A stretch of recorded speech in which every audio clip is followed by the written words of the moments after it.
Let's get it. Welcome back to another edition of the Hampton Show. Joel, how are we feeling today? I'm feeling great. Last night I went to the Knicks game, MSG, and I got to see the Knicks beat the Timberwolves. A great game from OG Anunoby, I must say.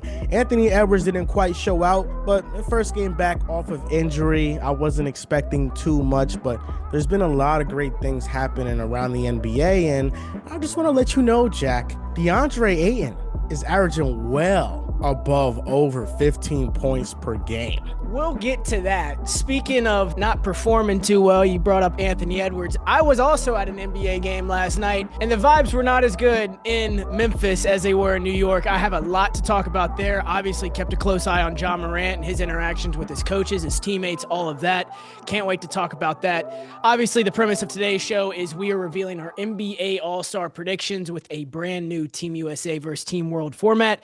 We did this 3 months ago in the middle of the summer, but now we have a month of NBA basketball really to digest and talk about. So excited about that. But first, we're going to play a game called Overreaction, Underreaction, or Proper Reaction. The first one is about the team I just talked about, the Memphis Grizzlies. Joel, tell me, the Grizzlies should trade Ja Morant. Is that an overreaction, underreaction, or proper reaction? I think it's a proper reaction. Will they? I don't know, because I think his value around the league is shot, and nothing that you're going to get back in a Ja Morant trade package is going to be worth trading the talent that Ja Morant is. I don't think you're going to get multiple first-round picks. I don't think that you're going to get a lot of conducive players that maybe fit the identity of the team moving forward, because right now, who really wants him? I look at Atlanta, maybe. I think that's a stretch. A swap for Trae Young. I don't think Atlanta would do it. I actually like that a lot for Memphis, though.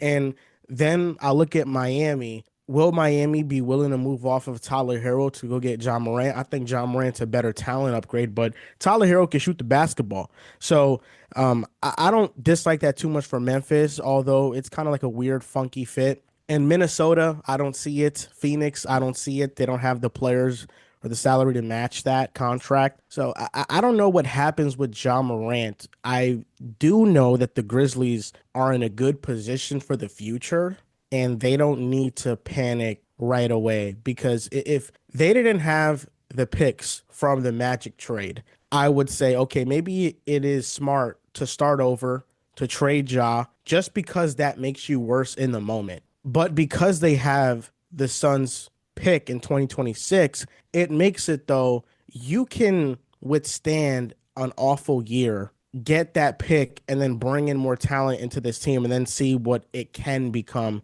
instead of giving up on it too early.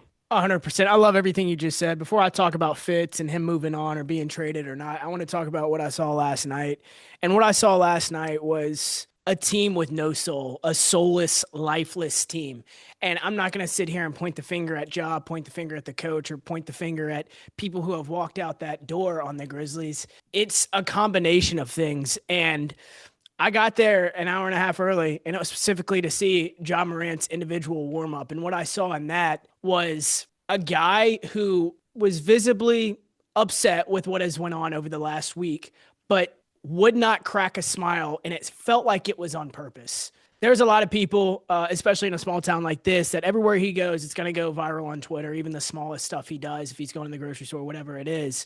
But he was aware of that, and even when his daughter was hugging him, playing basketball with him, he purposely did not smile. And I don't know if that was for attention. I don't know if that's a cry for help, but what it is, Draymond Green said something that was interesting, and I never, ever refer to his podcast really on this show, but what I thought he said was interesting. They played the Grizzlies about a week and a half ago, and him and Steph Curry had I think it was a conversation on the flight after they had played the Grizzlies, and was like, do you think he is quiet protesting this offense? And Curry was like, I think that's exactly what's happening. I think that's what's happening as well.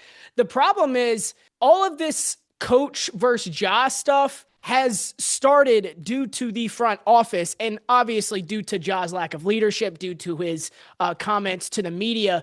But this all started over a year ago when Taylor Jenkins got kneecapped by his own general manager. Taylor Jenkins was coming off a 26-win season when the entire roster had been injured, and he was forced to fire all of his assistants, and the general manager handpicked each guy to put next to him. One of those guys was Noah LaRoche, who was an assistant for the Grizzlies last year and installed a completely new offense and was paid seven figures as an assistant by a franchise who does not spend money on roster construction. They were willing to spend that bread on Noah LaRoche for that offense. They had a great offense. Ja didn't like it. And ultimately, because he didn't know what was going on, he blamed Taylor Jenkins for that, and that relationship ended up suffering from it. Taylor Jenkins obviously was fired ultimately, and another guy who they had brought in was Tomas Isolo. They had a bidding war with him and the Washington Wizards to bring him in as an assistant, and he ends up getting the job.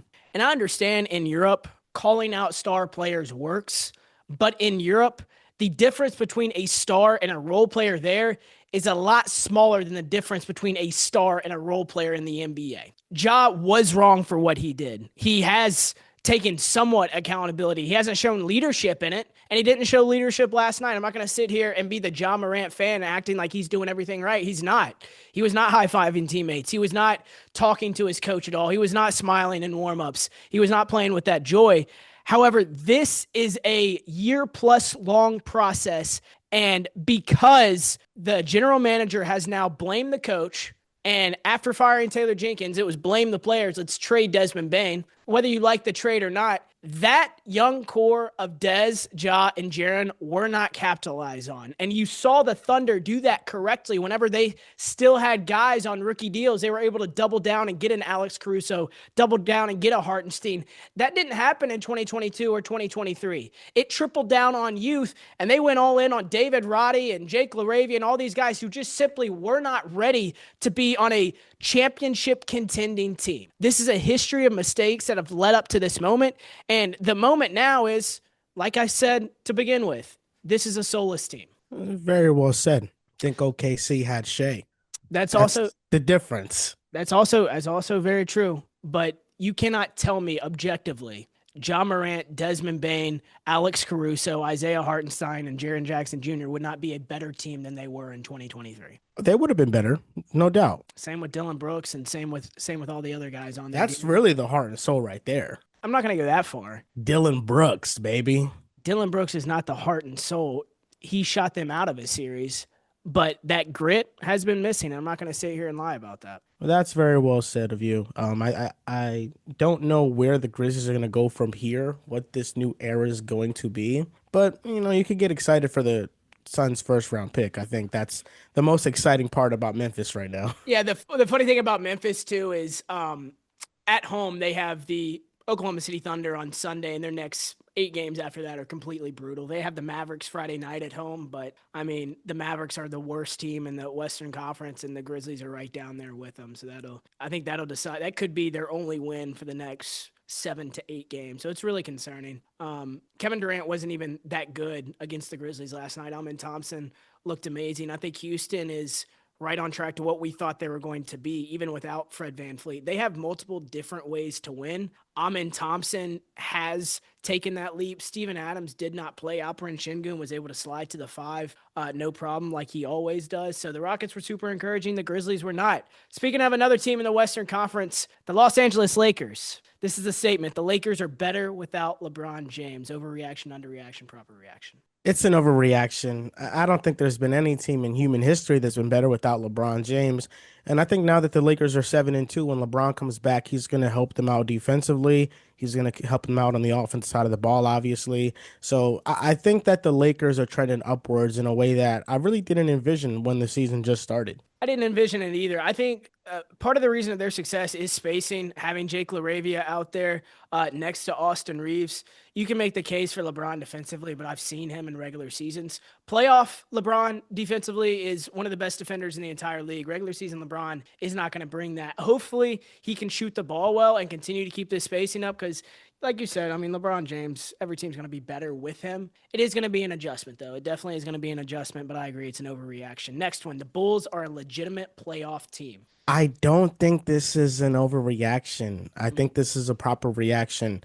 Last year, the Bulls, when they traded Zach LaVine, I think they ended the season 15-5, and Josh Giddey was playing at an all-star level. And right now, Josh Giddey's playing at an all-star level, and they're getting contributions from their role players and the new offense that's been instilled to kind of maximize this group of players.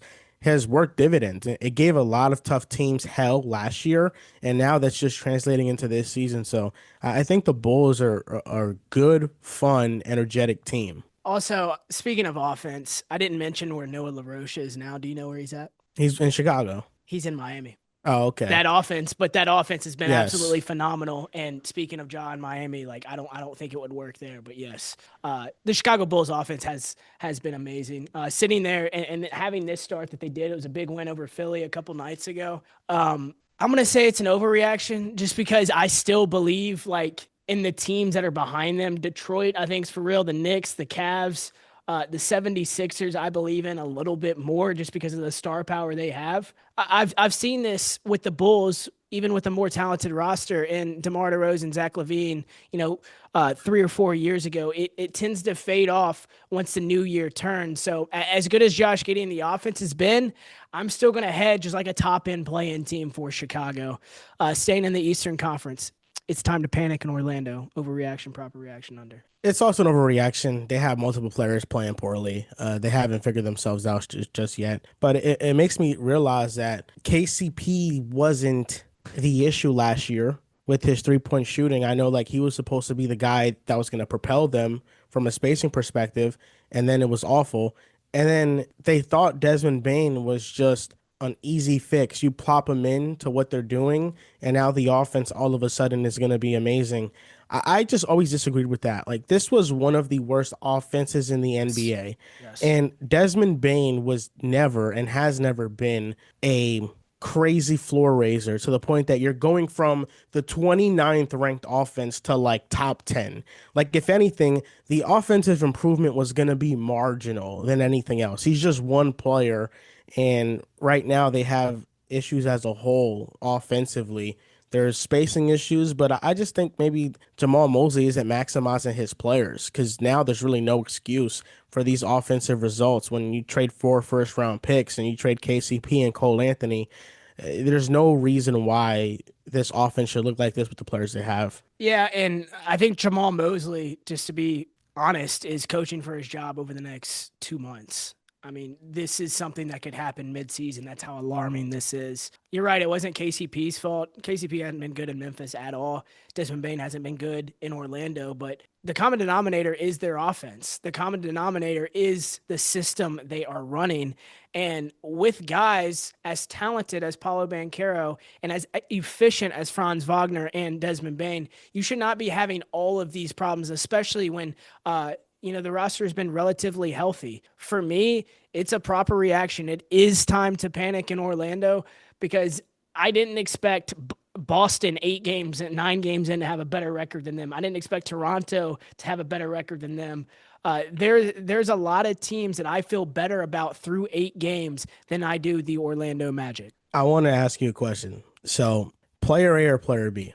Player A is averaging 18 points, 4 rebounds, 5 assists, shooting 46% from the field. Player B is averaging 14, 4, and 4. He's shooting 41% from the field. Who are you going with? What player are you going with? Clearly, the 18 points. Yeah. Okay, that's Quentin Grimes and Desmond Bane. That's who that is. Yeah.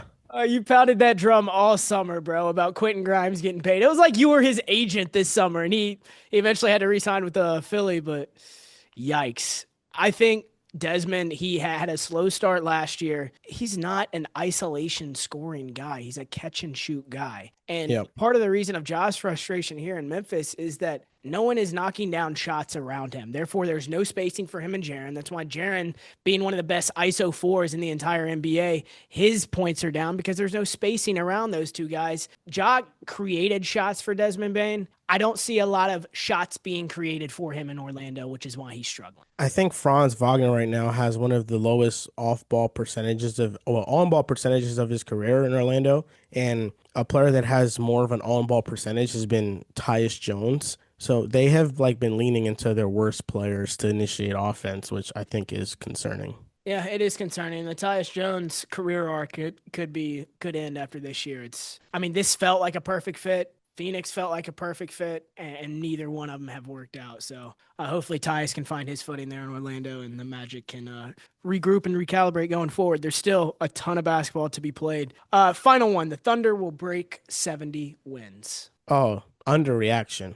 I think they're gonna win 70. They lost their first game of the season to the Blazers, to be They did. fair. They The did. Blazers are really good. But they're dealing with injuries too. Chet's not playing, J-Dub's not playing. They were able to win 67 games with Chet not playing for like a quarter or more of the year, three-fourths of the year pretty much.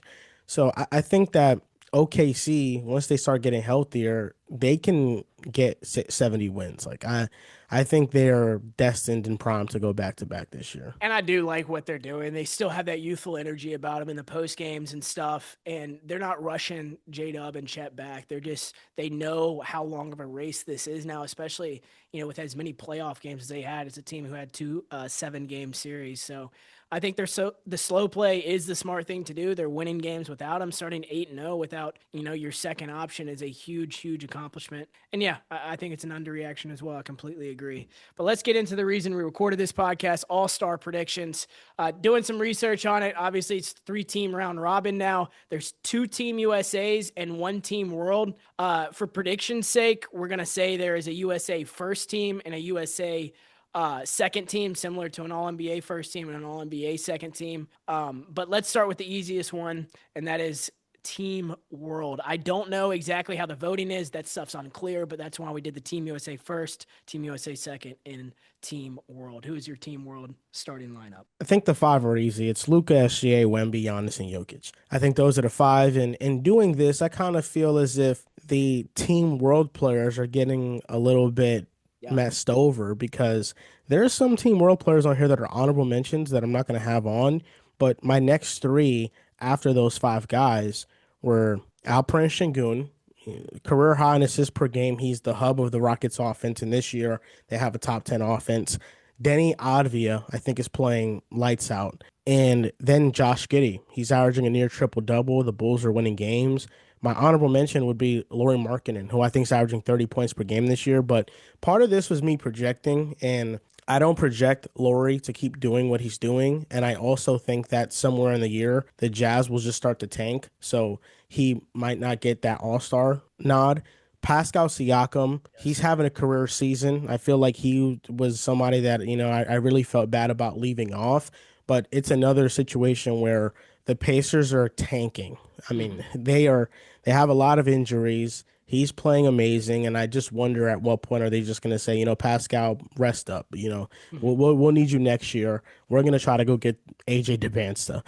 And Franz Wagner was the other honorable mention. So I had three honorable mentions. I feel like you can maybe even make an argument for this being like interchangeable, but that's what I had for Team World. Yeah, you and I agreed on 7 out of 8 of them. Obviously, I agree. The Team World thing feels like it's getting hoed. There's 3 teams of 8, and only one of those is Team World, and that's 8 players there. So that 16 USA players to 8 World players, especially in 2025, the way the NBA landscape is now, it does feel like a little bit unjust. But we saw the starting lineup exactly the same: Shai, Luka, Giannis, Wemby, Jokic. First guy off the bench, Alperen Şengün, just like you. I had Josh Giddey in there, and then I threw Jamal Murray in there for wins. I think Denver, as many games as they're going to win, he's averaging 24, 5, and 5. He finally makes his first All-Star game, and that's who I have in there. Snubs, I put Denny Advia, just like you, Lauri Markkanen, Franz Wagner, I threw in there, VJ Edgecombe, I threw in there just because it was fun, and Pascal Siakam, obviously, because he's averaging 30 points per game. That was my Team World. Anything there? You want to move to Team USA first team? I think we can move on to Team USA first team because this is interesting. I just wrote players on here. I didn't divide it up by first and second team, so I'm gonna do it live right now. I think first team Tyrese Maxey is one of the first people off of first team. He's playing incredible this year. Mm-hmm. He's broken out into a different level to the point that the Sixers are now his team. It's not Embiid's team anymore; it's his team. The next name up, Donovan Mitchell. Just had a near 50-point game last night. The Cavaliers have not been the healthiest. Garland just made his return. Then in my front court, I have Kevin Durant. He has made a world of difference to the Rockets offense. It has looked night and day. And then my other forward spot is going to be Kawhi Leonard. I think he's playing really good for the Clippers. And then my center, who I think has been the best USA center in the league this year quietly, Mhm. I think it's been Bam Adebayo. His all-around two-way impact. I think he has been the best USA center this year. I agree. I was back and forth between him and Chet, and then once Chet went down, I put Bam there as well. My Team USA first team starts with Tyrese Maxey, just like you did. I went with Austin Reaves as his backcourt mate on the first team of Team USA. Who would have thought Maxey and Reaves would be the first two names off the list? Austin Reaves averaging what he's averaging is completely undeniable. He's taken a leap. Kevin Durant in my front court spot, Evan Mobley in my other front court spot, and Bam Adebayo starting there. First three off the bench: Steph Curry, Cade Cunningham, and Jalen Brunson. Cade Cunningham has been phenomenal this season and is a big reason why the Detroit Pistons are 6-2. And they remember they swapped out their entire role player rotation, and because Cade has elevated his game so much, they have been able to be better than they were last year through 8 games. So I think Cade Cunningham deserves this Team USA first team spot. So Austin Reeves is on yours. So I'm assuming this is where we stand right now. Are you No, no, predicting no, or projecting at no. all? I think he keeps it up. Okay, so you think Austin Reeves this year is going to be an all-star? 100%. Okay. The first three I had off the bench for the first team was Devin Booker. He's averaging 30, quietly having a really good season. And the Suns overall are playing with a increased level of passion. I think they're actually trying on You defense. love stabbing this Dylan Brooks knife in me and then They just are. twisting it every week, bro. The other night he had a tech and it wasn't a good one, but he took accountability like good leaders do. And Is that a he Desmond Bain shot? it's who knows. Jalen Brunson I had on here too. And I actually swapped Jalen Brunson out for Cade. I think Cade for if we're talking about just first team, Yeah, I yeah. think Cade's on there. And then I'm going with Jalen Brown. I think Jalen Brown's playing amazing basketball, and the Celtics are staying somewhat afloat after their poor start. They really have turned it around recently, so I'm gonna go him. Yeah, where's Cam Thomas on your list? He's coming. Don't Well, worry this about is, him. I mean, you want to keep bringing up this Dylan Brooks argument? We can start bringing up Tyrese Maxey and Cam Thomas because they are in completely different stratospheres. They already were in a different category, and that was our argument. You thought the gap was a little bit closer than I did. And now the gap, I mean, if I stood on my balcony out here and had 10 miles of visibility, it would not make up for the mileage that's between Cam Thomas and Tyrese Maxey right now. All I said was that if Maxey was on the Nets, nothing would be much different. Do you feel differently about that quote? No, I think the Nets are still bad. If I that, think the Nets are still bad too, but like unless you had you could throw like name the player you could throw on the Nets, and I don't feel that much differently about Brooklyn. That's not a fair argument. well, that's the argument used for Cam Thomas. He has to be somewhere where they care about winning basketball games. Let's flip this. Would the 76ers be what they were if Cam Thomas was in that position? No. Absolutely not. Exactly. Yes. Thank you. I appreciate that. I'm glad. But good job on you giving Tyrese Maxey that respect. Maybe you'll give DeAndre Ayton that respect too, because you just wanted to gloss over that when I brought it up earlier, and you didn't want to bring it up.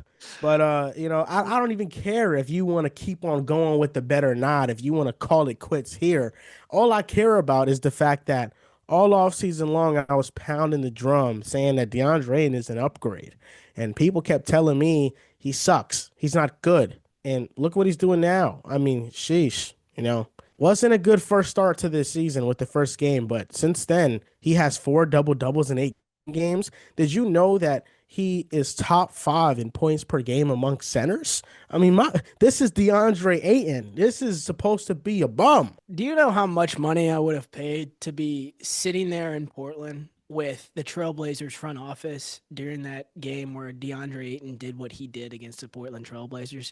That franchise is still paying him. They're paying him to drop 29 on their head and beat them at home. And the front office has to be kicking themselves because they're probably watching this guy and be like, he didn't give a shit when he was with us. And They're you probably can't. watching him saying he's better than Klingen. That's not true. He didn't care when he was in Portland. For some reason, he cares through 8 games with the Lakers. With Luka, baby.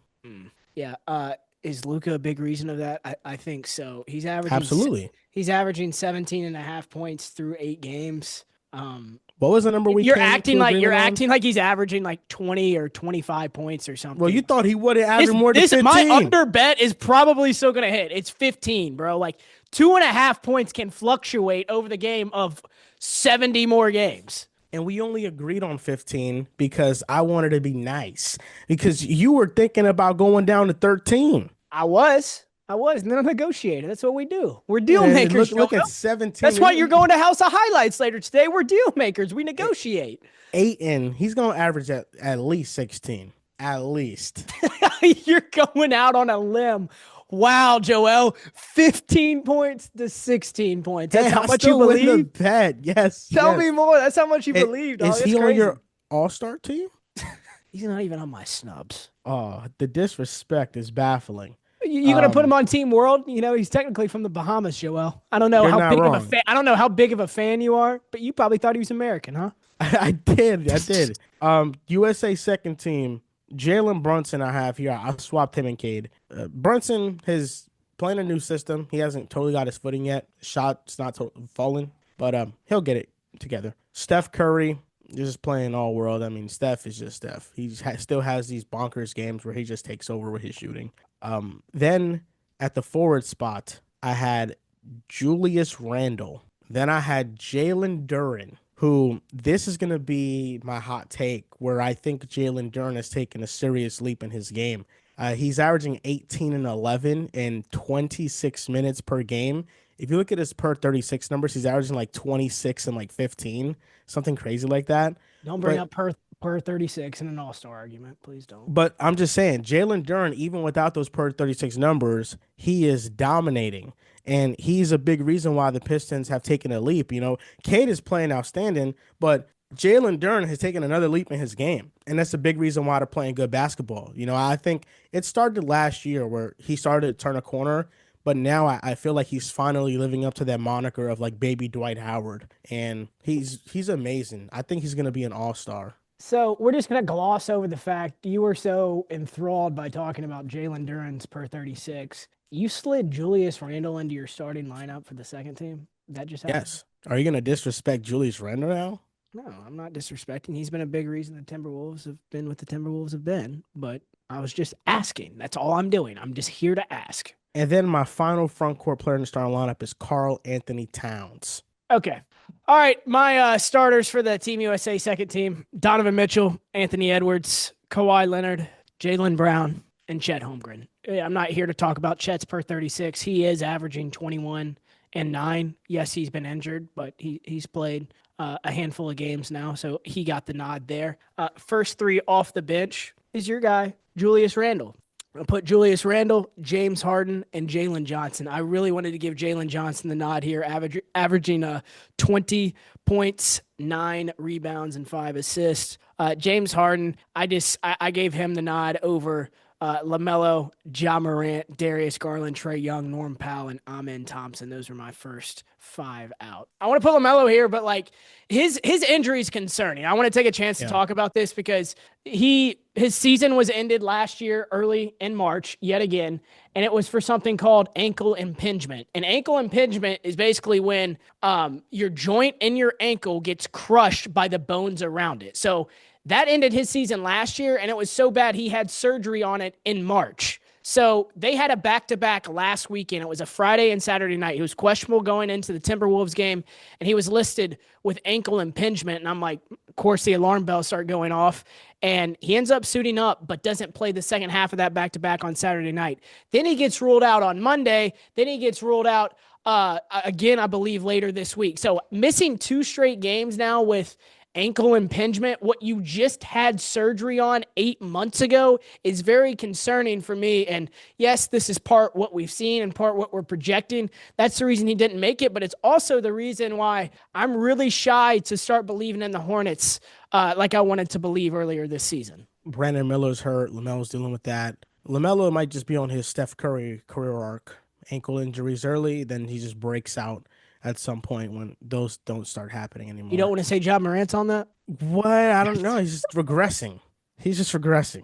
Wow. Anthony Edwards. I didn't hear one peep from you about Edwards I being said a. he was in my starting lineup. Okay, There's good, nothing good, good, conversation. He was next to good. Donovan Mitchell for the second team starting lineup. Okay, okay. I completely ignored that.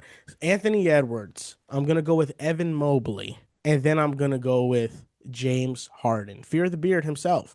Playing really well. He's efficient this year. Last year he wasn't that efficient, but this year he's shooting 42% from three. He's the best playmaker on the Clippers. I feel like he might be the most impactful player on the Clippers. Kawhi Leonard is there obviously, but like what he means to the offense as a playmaker, getting everybody involved, that's just invaluable. So those are my three. And there's a lot of players playing well. I mean, you mentioned some of them. I think Zach LaVine's another one that, is averaging 27, but it's just with Zach LaVine, he's been doing this for so long that we kind of just look at that number and we say, okay, next. We don't really take into account those numbers because he's not on a team where it leads to wins. So it's unfortunate, but I feel like he deserves some mention here because he's playing great. So is Russell Westbrook too, but he's not an all-star. I'm just saying Russell Westbrook just had a triple-double last Yeah, night it's and fire.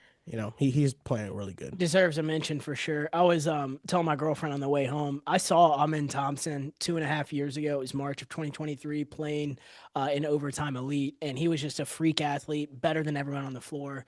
The competition wasn't there, but outside of that, like the shot wasn't there, the isolation scoring wasn't there, and seeing what I saw last night in person, him to put 28 points up against the Grizzlies. Grizzlies don't have the best defense, but just the shot diet that he has now was so refreshing and encouraging. If I'm a Rockets fan, of like, okay, we can still contend this season without Fred VanVleet. So Amin Thompson's a guy I badly wanted to put on here. Same with Norm Powell.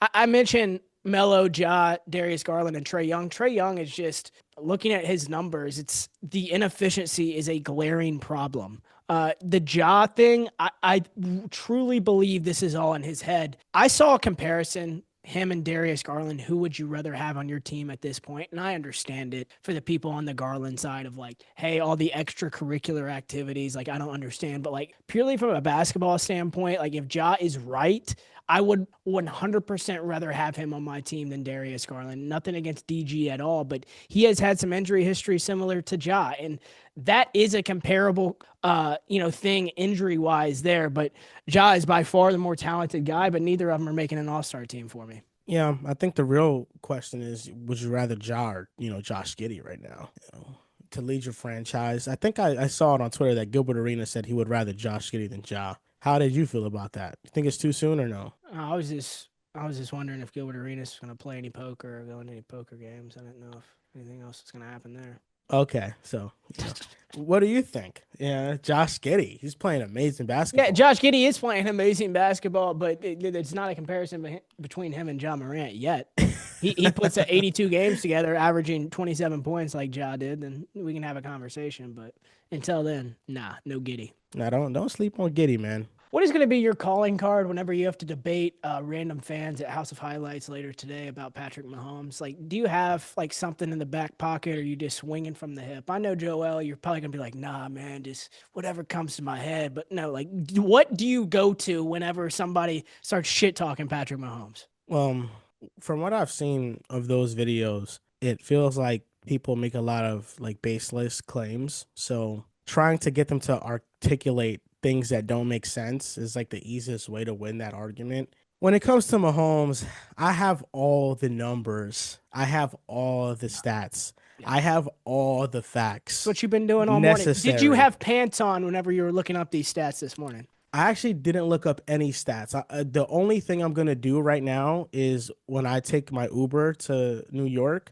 I'm gonna be in the car ride and I'm gonna put some facts for each claim, and then that's what I'm gonna do. So I haven't done any research yet, but I have been debating for Mahomes for years now without having that backpack of like notes in my head. There's just so many numbers I already know. Like he had the best quarterback season scrimmage yards wise in the history of the NFL. He had the most difficult playoff path in the history of the NFL. There's just so many things I can do. He was the best third down quarterback in the NFL. He led the league in game winning drives last season for a 15-2 team. Mm-hmm. I mean, I can pull out so much. I already have it in my head, but I need to write down the most important ones so they stay in my in my memory longer. So that's all I need to do. But Well, I didn't I'm mean to pretty get you much to prepared. start to sweat and blush and do all that, but I just had to hear the philosophy. But I can't wait to hear how it goes. By the way, I was watching Pat McAfee yesterday, and I saw your boy John Tortellini get a little shout out on there.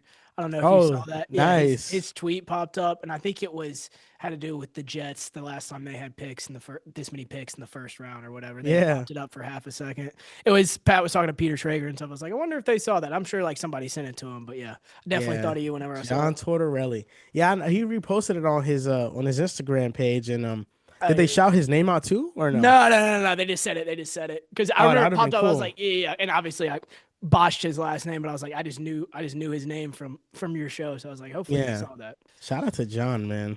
Yeah, it was a good tweet. It was a good tweet. I mean, good thing you're not a Jets fan, huh? Yeah, great thing I'm not a Jets fan. Go It Pack, go. actually, between us, Jets fans are so excited for another rebuild. You just got to give it to them. Like it's You actually going to a crazy. Packers games? I am going to a Packers game and I'm gonna love it. When Winning are you going? football. I'm going flying Saturday. Okay, Flying gotcha. Saturday. I'm going to the game Monday and I'll be back Tuesday night. Who they play? So Who they play Monday? the Eagles. Oh my God. Yeah, it's gonna be the game of the year. They're gonna win the game, of course. And I just feel like a lot of Jets fans when the trade happened, like anybody that disagreed with them like fleecing the Colts, you're dumb. We have all these picks. You this is finally. And it's like you guys are so excited for yet another rebuild. Yeah, My goodness. I'm like this has happened like for the fifth time since 2010 yeah. and this is another moment you're giving the front office and the ownership grace. At the end of the day, it's the Jets. Can things work out for the first time for them? Yes. And I hope it does. I feel like football is better if the Jets are good. It's a And very passionate fan base. all those picks they had in the 2022, I think it was the 22 draft, they literally hit, and they still were like ass. Yeah, because at the end of the day, it doesn't matter how many picks they have if they don't get the quarterback. But the thing is that they would have been in position even if they kept Sauce and Quinnen to draft a quarterback. Literally. They would have done that. Yeah. So like they got more picks, but one of them we know is going to be on a quarterback. So that means within those other four first round picks, they need to replace a great corner and a great defensive lineman. So two of those picks have to be those premium positions, and you have to hope they hit. And then Yep. the other two, you can fill out the roster more. But, the draft is a 50-50 thing. You just never know what's going to happen with it. And it's not like the Jets just got five surefire players that are going to be good.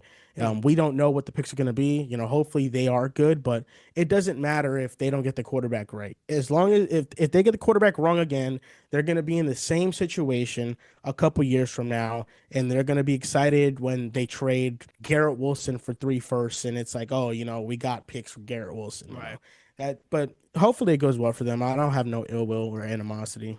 Bro keeps using. Hopefully it goes well for them. Like he don't care no more. Ah, yikes! You cracked me up, bro. Enjoy Green Bay, by the way. Is it just a day flight? Who you going with? You bringing the girl up there? Yeah, I'm bringing my girlfriend. We're not flying to Green Bay. So Green Bay is kind of weird.